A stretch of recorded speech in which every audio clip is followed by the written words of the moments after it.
रवि अपने परिवार के साथ घर के बाहर खड़े होकर बारिश से घर को बचाने के लिए पन्नी से घर कवर करवा रहा होता है, तो वहीं गरीब अंजलि किसी काम की वजह से घर से बाहर आती है, जिसे देख आरती उससे कहती है, बहुत जल्द बारिश का महीना शुरू हो जाएगा। हमने तो अपने घर को कवर करवा दिया, तुम भी अपने घर की मरम्मत करवा लो, वरना पिछली बार की तरह परेशान हो जाओगी। ठीक है। इतना बोल अंजलि घर में चली जाती है। अमीर परिवार एक बार फिर अपने काम में बिजी हो जाते हैं। देखते ही देखते पूरा दिन बीत जाता है और विनीत जब रात को सब्जियां बेचकर घर आता है तो अंजलि विनीत से कहती है, विनोद देखो ना, हमारी पड़ोसन ने अपने घर में पन्नी लगवा ली है ताकि बारिश से उसके घर में सीलन ना आए और उनके घर की सफेदी खराब ना हो। हम भी इस बार अपने छत की मरम्मत करवा लेते हैं, वरना पिछली बार की तरह परेशानी होगी।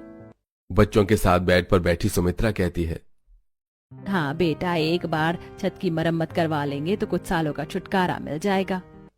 कोशिश कर रहा हूँ, बहुत जल्द छत की मरम्मत करवा लूंगा।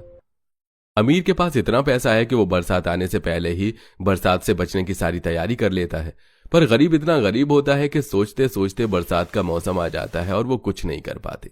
फिर एक दिन अमीर परिवार जब घर में टीवी देख रहा होता है तो अचानक से बारिश शुरू हो जाती है और राजू भाग के खिड़की से बारिश को देखने लगता है। पापा देखो ना, बाहर कितनी अच्छी बारिश हो रही है, मुझे भी बारिश में नहाना है। आरती देखो ना, बच्चे नहाने की कितनी जिद कर रहे हैं, मैं उन्हें छत पर ले जाता हूँ, जब तक तुम बारिश में गर्मा गर्म पकौड़े बना लो। इतना बोलकर रवि अपने बच्चों के साथ छत पर बारिश में नहाने जाता है और खूब एंजॉय करता है। तो वहीं रसोई में खड़ी होकर आरती खिड़की से बारिश का मजा लिए उनके लिए पकौड़े बनाती है। पर अचानक बारिश होने की वजह से विनीत घर के बाहर जो कि सब्जी ठीक कर रहा होता है वो अपनी सब्जियां समेटने लगता है। तो वहीं अंदर खाना बना रही अंजलि के खाने में बारिश का पानी जाता है जो कि छत से टपक रहा होता है। गोलू, पिंकी, जल्दी से भगोना लेकर चूल्हे के पास खड़े हो जाओ, वरना आज खाना नहीं खा पाओगे। पिंकी गोलू हाथ में पतीला लिए चूल्हे पर गिर रहे पानी के नीचे लगा देते हैं। माँ, हमें भी बाहर नहाना था क्या? जब तक खाना नहीं बन जाएगा हमें ऐसे ही भगोना लेकर खड़े रहना पड़ेगा। हाँ बेटा, बस थोड़ी देर की बात है, खाना बनने ही वाला है। सुनिए जी, देखिए छत टपक रही है, कुछ कीजिए ना। देख ले कैसे तेरे बीवी बच्चे इस बारिश में मेहनत कर रहे हैं। मैंने तुझे पहले ही कहा था बारिश आने वाली है, छत ठीक करवा ले, पर तू किसी की सुनता कहाँ है। अपनी माँ और बच्चे की बातें सुनकर विनीत बाहर से कुछ घास लेकर आता है और उन घास को लेकर छत पर सीढ़ियां लगाकर जाता है और थोड़ी थोड़ी दूर पर उन घास को लगाने लगता है। ये सब कुछ छत पर बारिश में नहा रहा रवि देख लेता है। भाई साहब, अगर कोई मदद चाहिए तो बताओ, मैं आपकी मदद कर देता हूँ। अरे नहीं, मदद की जरूरत नहीं है, बस थोड़ा सा पानी है जो टपक रहा था, अब हो गया ठीक। विनोद रवि की मदद लेने से साफ साफ मना कर देता है। कुछ देर में विनोद अपने बच्चों के साथ छत पर नहाकर नीचे जाता है और तभी सभी गर्मा गर्म पकौड़े खाते हैं। तो वहीं थोड़े से पकौड़े बर्तन में लेकर छाता लिए आरती अंजलि के घर जाती है, जहां वो देखती है कि अंजलि के बच्चे पतीला लेकर खड़े हैं, क्योंकि घास लगाने के बाद भी पानी टपकना बंद नहीं हुआ था। अंजलि, मैंने तुम्हें पहले ही कहा था बारिश आने वाली है, छत की मरम्मत करवा लो। देखो मासूम बच्चे कैसे पतीला लेकर खड़े। अगर हमारी कोई मदद चाहिए तो हम तुम्हारी मदद करने को तैयार हैं। हमने छत ठीक करवाई थी, पता नहीं ये फिर से कैसे लीक होने लगी। एक बार फिर अंजलि आरती की मदद लेने से साफ मना कर देती है। इसी तरह कुछ दिन बीत जाते हैं और एक रात तेज आंधी तूफान चल रहा होता है। गरीब परिवार अपने घर में आराम से बिस्तर लगाकर सो रहा था, तो वहीं अमीर परिवार सोने की तैयारी कर रहा होता है। तभी अचानक से तेज बारिश होने लगती है। अरे बहू रवि, देखो बाहर कितनी तेज बारिश हो रही, कितना अच्छा लग रहा है रात का मौसम। सुनिए जी, बच्चे तो सो गए हैं, मैं अभी गर्मा गर्म चाय बना कर लाती हूँ और कुछ देर हम पकौड़े के साथ बारिश के मजे लेते हैं।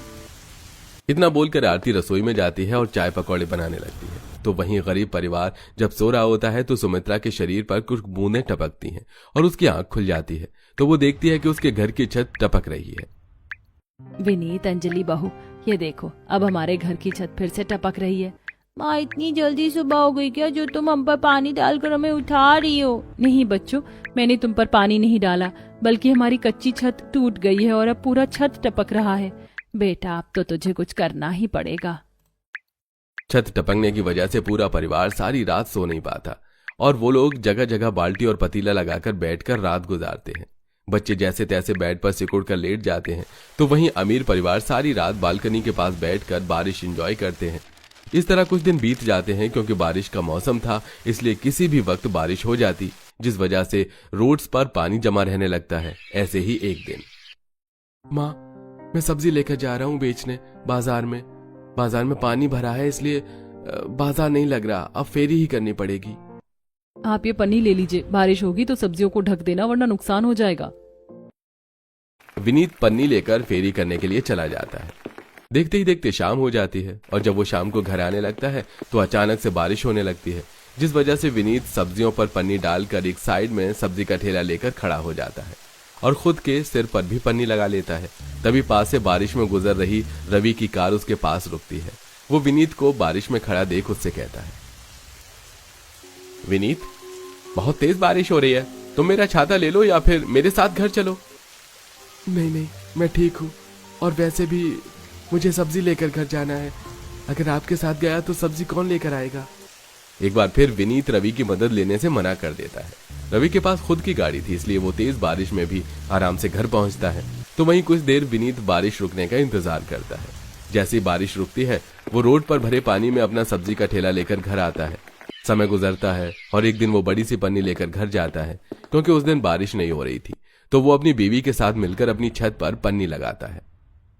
अब हमारे घर की छत से पानी नहीं टपकेगा? हाँ बेटा, और अब जब बारिश होगी तो हम भी आराम से सो सकेंगे और खाना खा सकेंगे। ये देख विनीत का परिवार काफी खुश होता है, पर उनकी खुशी ज्यादा दिन नहीं टिकती और एक बार फिर तेज आंधी तूफान चलती है और उनकी पन्नी फट जाती है। आधी फटी हुई पन्नी का हिस्सा आंधी तूफान में उड़ जाता है। तो वहीं कुछ ही देर में बारिश शुरू हो जाती है। खिड़की पर खड़ी राधा कहती है, पापा देखो ना, बाहर कितनी अच्छी बारिश हो रही है। आज कुछ बाहर से खाना मंगवा कर खाएं क्या?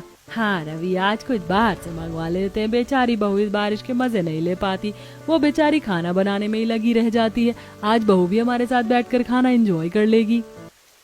अपने माँ और बच्चों के कहने पर रवि आज खाना बाहर से ऑर्डर करता है। तो वहीं तेज बारिश होने की वजह से न सिर्फ घर में सीलन और छत टपकती है, बल्कि आज विनीत के घर में रोड का पानी भी आने लगता है। अब हम क्या करें? इस बारिश में कैसे अपने दिन काटें? अरे भैया, तुम तो पूरे गीले हो गए। बारिश रुक जाती तब खाना लेकर जा जाते। सर, सब आप जैसे अच्छे नहीं होते, और अगर मैं बारिश रुकने का इंतजार करूंगा तो अपना घर कैसे चलाऊंगा? डिलीवरी करके ही तो मेरा घर चल पा रहा है। मेरी अगली डिलीवरी भी है, अब जल्दी से खाना ले लीजिए। डिलीवरी बॉय खाना देकर बारिश में भीगते हुए वहां से चला जाता है और तभी रवि की नजर गरीब विनीत के घर पर पड़ती है। उनके घर में पानी जाता देख विनीत अपने पूरे परिवार के साथ हाथ में छाता लिए उनके घर आता है, जहां पूरा परिवार घर से पानी निकाल रहा था। अंजलि, हम पड़ोसी हैं, पता नहीं तुम हमारी मदद क्यों नहीं लेती। बेचारे बच्चे छुट्टी और बारिश का मजा लेने के बदले बारिश के कहर को सह रहे हैं। बच्चों, तुम घर से पानी निकालना बंद करो, हम अभी मोटर लगवाएंगे और मेरे बच्चों के साथ बैठकर तुम लोग खाना खाओ। माँ जी, आप बच्चों को घर ले जाओ। रवि ने जो खाना ऑर्डर किया था वो गरीब बच्चे और अपने बच्चों को बांट देता है। बच्चे दोनों के बैठकर रवि के घर में खाना खाते हैं और बारिश एंजॉय करते हैं। तो वहीं रवि और अंजलि उनसे बात करते हैं। अंजलि, हम पड़ोसी हैं, हम अमीर हैं, इसका मतलब ये नहीं कि बुरे हैं। अच्छा बताओ, अगर कल को मेरे ऊपर कोई मुसीबत आ जाती है तो क्या तुम मुझे मुसीबत में छोड़ दोगी? ये कैसी बात कर रही हो तुम? मैं कुछ भी करके तुम्हारी मदद करती। तो फिर तुम क्यों हमें मदद नहीं करने देती? हम भी तो बस तुम्हारी मदद ही कर रहे हैं। उस दिन अंजलि और उसकी परिवार मदद लेने से मना नहीं कर पाता। कुछ ही देर में रवि उनके घर मोटर लगवाकर बारिश का पानी बाहर करता है और बारिश रुकते ही उनके छत की मरम्मत करवाता है। और इस तरह अमीर गरीब परिवार अपने छत के नीचे बारिश में एंजॉय करते हैं। मोहित, तेरे पिताजी की तबीयत अब ठीक नहीं रहती। मैं सोच रही हूँ कि अब तेरी बहन प्राची की शादी कर दूं। हाँ माँ, आप सही कह रही हो। पिता की आंखों के सामने शादी हो जाएगी तो ठीक रहेगा। माँ, पर मैंने अभी अपनी 12वीं कक्षा की पढ़ाई खत्म की है, मुझे कॉलेज भी करना है। मेरा सपना है कॉलेज करने का। सपना क्या होता है बेटी, बाप के आगे शादी हो जाएगी, ये बहुत अच्छी बात है। और वैसे भी एक अच्छा रिश्ता मिल गया है तेरे लिए, तो अब इसको ठुकरा मत, शादी कर ले। पढ़ाई वगैरह तो होती रहेगी। प्राची का सपना था कि वो कॉलेज करे, लेकिन घर की आर्थिक स्थिति और पिता की सेहत देखकर उसकी माँ उसकी शादी आलोक नाम के लड़के से करवा देती है। आओ बहू, घर के अंदर आओ। अगले दिन सुबह प्राची की मुंह दिखाई की रस्म होती है। रेखावती, तेरी बहू तो बहुत सुंदर है, पर तेरी बहू का शरीर देखकर तो लगता है इसकी उम्र बहुत कम है। पढ़ने लिखने की उम्र है अभी तो इस लड़की की। हाँ, उम्र थोड़ी कम है इसकी मेरे बेटे से, पर मुझे घर में बहू चाहिए थी तो बस झटपट में मैंने इसको ही अपने घर की बहू बना ली। सुनीता के जाने के बाद रेखावती की चारों बेटी माधुरी, पाखी, वैशाली, कीर्ति अपने हॉस्टल से घर आती हैं। ये लो बहू, तुम्हारी चारों नंदे भी आ गई हैं। अरे माँ, शादी में हम शामिल नहीं हो पाए, लेकिन हमें नहीं पता था कि आप भैया की शादी एक बालिग लड़की से करवा रही है। लेकिन इनकी उम्र तो बहुत ज्यादा कम है भैया से, और इन्हें तो अभी पढ़ना लिखना चाहिए था। हाँ सचमुच उम्र तो बहुत ज्यादा ही कम है। इस उम्र में तो हर लड़कियां अपनी कॉलेज की पढ़ाई कर रही होती हैं। अरे कुछ उम्र कम नहीं है, हमारी भी इस उम्र में शादी हो गई थी और हमने भी पूरा घर संभाल लिया था। और अब मेरी बहू भी मेरी ही तरह पूरे घर को संभाल लेगी। क्यों बहू, संभाल लोगी ना? जी माँ जी। अब प्राची सबको अपने हाथ से खाना बनाकर खिलाती है। खाना तो बहुत स्वादिष्ट बना है प्राची। शुक्रिया आलोक जी। वैसे माँ, अभी हमारे कॉलेज की छुट्टियां चल रही हैं, तो अभी कुछ दिनों तक हम यहीं रहेंगे। यह तो बहुत अच्छी बात है बेटी। एक दिन प्राची अपने नंद के कमरे में सफाई कर रही होती है और वहां से एक किताब को उठाकर पढ़ने लगती है। अच्छा भाभी, आपको किताबें पढ़ने का भी शौक है क्या? नहीं, वो तो बस ऐसे ही थोड़ा बहुत पढ़ लेती हूँ।